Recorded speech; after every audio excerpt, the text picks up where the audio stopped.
నమస్తే మీటీవీ న్యూస్ కి స్వాగతం. సంగారెడ్డి జిల్లా హత్నూర మండలంలో భూభారతి కార్యక్రమాన్ని ప్రారంభించిన దేవాదాయ శాఖ మరియు అటవీ శాఖ మంత్రి కొండా సురేఖ, మెదక్ ఎంపీ రఘునందన్ రావు మండలంలోని మంగాపూర్ గ్రామ శివారులోని ప్రైవేట్ ఫంక్షన్ హాల్లో ఏర్పాటు చేసిన భూభారతి కార్యక్రమానికి మంత్రి హాజరై కార్యక్రమాన్ని ప్రారంభించారు. కశ్మీర్లో జరిగిన దాడిని నిరసిస్తూ సభలో 2 నిమిషాల పాటు మౌనం పాటించారు.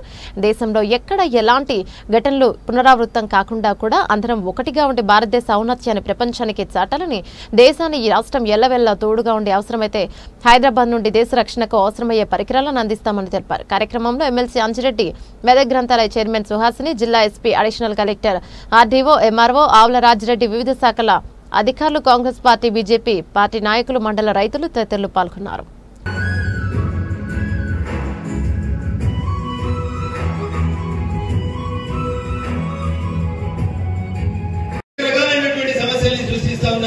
అందుకని వీటి కోసం గ్రామీణ ప్రాంతాల్లో ఆవాదులను కూడా సర్వే చేసి ఇంటి స్థలాలకి ఆస్తి కార్డులు ఇవ్వాలనేటువంటి లక్ష్యం భారత ప్రభుత్వం 4 ఏళ్ల కింద స్వామిత్ర ప్రాజెక్ట్ అనే ఒక ప్రాజెక్ట్ తీసుకొచ్చింది. దాన్ని కూడా గతంలో ఉన్నటువంటి ప్రభుత్వం అమలు చేయలేదు. పల్లెటూర్లలో ఇంటి పక్కన జాగ కోసం కొట్టాడుకునేటువంటి పరిస్థితి వచ్చింది. ఇప్పుడు వచ్చిన కొత్త రెవెన్యూ చట్టం భూభారతి ప్రకారమైన రైతులకి ఆవాది భూముల్ని కూడా సర్వే చేసి ఎక్కడికక్కడ సమస్యల్ని తగ్గించి రైతుల మధ్యన కొట్లాట లేకుండా చూడాలని చెప్పి నేను ఈ సందర్భంగా తెలియజేస్తూ, నిజంగా తెలంగాణ ప్రభుత్వం తీసుకొచ్చినటువంటి ఈ చట్టాన్ని రెవెన్యూ భర్త చనిపోయినా భార్య మీద ఆస్తులు రావట్లేదు. ఏ ఊరికి పోయినా సగం మంది రైతులు ఏదో ఒక రకమైనటువంటి భూ సమస్యతో ఇబ్బంది పడుతూ ఉన్నారు. పాస్బుక్ రాలేదనో, సర్వే నెంబర్ మిస్ అయిందనో, 1 ఎకరం జాగుంటే 20 గుంటలు వచ్చిందనో, ఇంకో 10 గుంటలు పక్కానే పోయింది తీసేయిందనో, ఇలా రకరకాలైనటువంటి సమస్యలతో బాధపడుతూ ఉన్నారు. ఈ దేశంలో అన్ని కోర్టులలో కలిపి ఒక 5 కోట్ల కేసులు పెండింగ్ ఉన్నాయని సుప్రీంకోర్టు జడ్జిలు ఈ మధ్యన ప్రజల ముందుకు చెప్తా ఉన్నారు.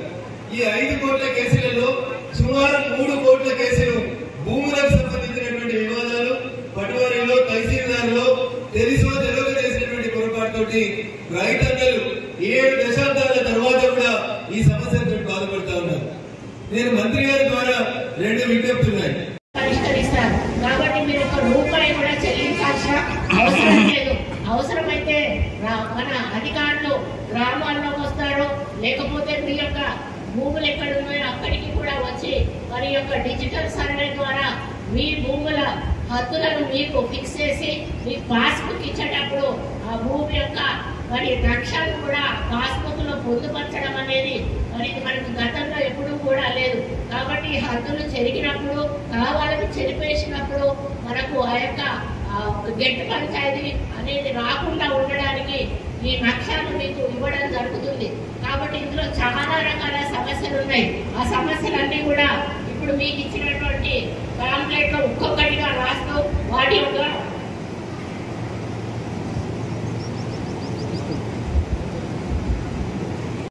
పరిణామాల దరఖాస్తులు పరిష్కారం చేయడం జరుగుతుంది. వారసత్వంలో వచ్చిన భూములకు పిటిషన్ చేసే ముందు నిర్ణీత కాలంలో విచారణ చేయడం జరుగుతుంది. భూమి హక్కులు ఏ విధంగా సంక్రమించినా పిటిషన్ చేసి రికార్డుల్లో నమోదు చేయడం జరుగుతుంది. పాసు పుస్తకాల్లో భూమి పటం కూడా ఇవ్వడం జరుగుతుంది. భూ సమస్యల పరిష్కారానికి 2 అంచెల అప్పీల్ వ్యవస్థ కూడా ఏర్పాటు చేయడం జరిగింది. భూదార్ కార్డుల జారీ కూడా చేయడం జరుగుతుంది. ఇంటి స్థలాలకు, అబాది వ్యవసాయేతర భూములకు కూడా హక్కుల రికార్డు ఇవ్వడం జరుగుతుంది. రైతులకు ఉచిత న్యాయ సహాయం వారికి మరి బుద్ధి చెప్పడానికి భారతీయులమైన మనం అందరం ప్రతి ఒక్కరం కూడా నడుము కట్టి ముందుకు నడవాల్సిన అవసరం ఉన్నది. కేంద్ర ప్రభుత్వం కూడా వెంటనే స్పందించి ముందుకెళ్తున్న సమయంలో ప్రతి భారతీయుడు కూడా అందులో ఒక భాగస్వామి కావాల్సిన అవసరం ఉన్నది. నిన్న ఒక ఎక్స్ మిలిటరీ మెన్ ఇంటర్వ్యూ కూడా చూశాను. ఆయన ఒకటే మాట అన్నారు, మాకు ఫోన్ చేయాల్సిన అవసరం లేదు, మాకు మెసేజ్ పెట్టాల్సిన అవసరం లేదు, మాకు ఎక్కడైనా ఒక ఇట్లా వర్డ్ కనిపిస్తే చాలు, అంటే మీరు దిగిపోయిన మిలిటరీ వాళ్ళు ఎవరైనా రండి అంటే మేము ఇవి రెక్కలు కట్టుకొని వచ్చి వాడుతాము, మన భారతదేశం తరపున ప్రాణాలు అర్పించడానికి కూడా సిద్ధంగా ఉన్నాము అని చెప్పినటువంటి ఆ యొక్క యుద్ధవీరులకు మనం అందరం కూడా సపోర్ట్ గా ఉండాల్సిన అవసరం ఉందని ఈ సందర్భంగా తెలియజేస్తూ, భారతదేశం ఎప్పుడు కూడా ఏ దేశానికి కూడా అన్యాయం చేయలేదు. ఇప్పుడు భారతదేశంలో ఇతరులకు సహాయం జరుగుతుంది. కోవిడ్ సమయంలో కూడా 1,00,000 మందికి ఇతర ప్రాంతాలకు కోవాక్సిన్స్ పంపించినటువంటి ఘనత మన భారతదేశాన్ని.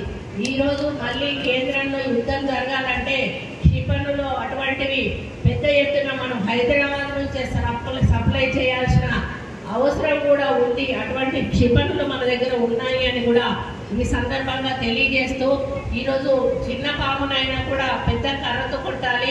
ఇక్కడ ఉన్నటువంటి ఉద్దేశంతో ఈ ఏడాది జనవరి నాడు భూభారతి చట్టాన్ని ప్రవేశపెట్టడం జరిగింది. ఈ చట్టానికి సంబంధించిన నియమాలన్నీ కూడా 3 నెలల వ్యవధిలో డాక్టర్ బిఆర్ అంబేద్కర్ జయంతి సందర్భాన ఏప్రిల్ 14న అమల్లోకి తీసుకురావడం జరిగింది. భూభారతి పోర్టల్ని కూడా లాంచ్ చేయడం జరిగింది. రైతుల సమస్యలు, భూ సమస్యలు పరిష్కరించుకోవడానికి ఆలస్యం అవుతుందని, ప్రస్తుతం ఉన్న సిస్టంలో లోటుపాట్లు ఉన్నాయని గ్రహించి తెలంగాణ రాష్ట్ర ప్రభుత్వం అధికారులతో, మేధావులతో, రైతు సంఘాలతో చర్చించి మన రాష్ట్రంలోని చట్టాలన్నీ కూడా పరిశీలించి, ఇతర రాష్ట్రాల్లోనే కూడా మంచి రెవెన్యూ చట్టాలన్నీ కూడా పరిశీలించి అన్నింటిలో కూడా ముఖ్య అంశాలు తీసుకొని ఒక మంచి నూతన భూభారతి చట్టాన్ని ప్రవేశపెట్టడం జరిగింది. మరి ఈ చట్టంలోని ముఖ్య అంశాలు ఈ విధంగా ఉన్నాయి. మొదటిది అధికారాల వికేంద్రీకరణ చేయడం జరిగింది. ఇది వరకు భూ సమస్యలు పరిష్కరించుకోవడానికి రైతులకు సిసిఎల్ఏ కార్యాలయం వరకు కూడా వెళ్లాల్సిన అవసరం ఉండేది. మారుమూల ప్రాంతాల నుంచి కూడా వీళ్ళు జిల్లా కార్యాలయాలకు, సిసిఎల్ఏ కార్యాలయాలకు తిరగాల్సిన అవసరం ఉండేది. కానీ ఇప్పుడు చాలా వరకు సమస్యలు ఆర్డీఓ ఆఫీస్ లెవెల్లో, ఎంఆర్ఓ ఆఫీస్ లెవెల్లో పూర్తయ్యే విధంగా ఉన్నాయి. భూ సమస్య 5 లక్షల లోపల పరిమితి ఉంటే ఆర్డీఓ లెవెల్లోనే ఈ సమస్యలన్నీ కూడా పరిష్కారం అవుతాయి. 5 లక్షల కంటే ఎక్కువ ఉంటేనే జిల్లా కలెక్టర్ స్థాయిలో పరిష్కారం అవుతాయి.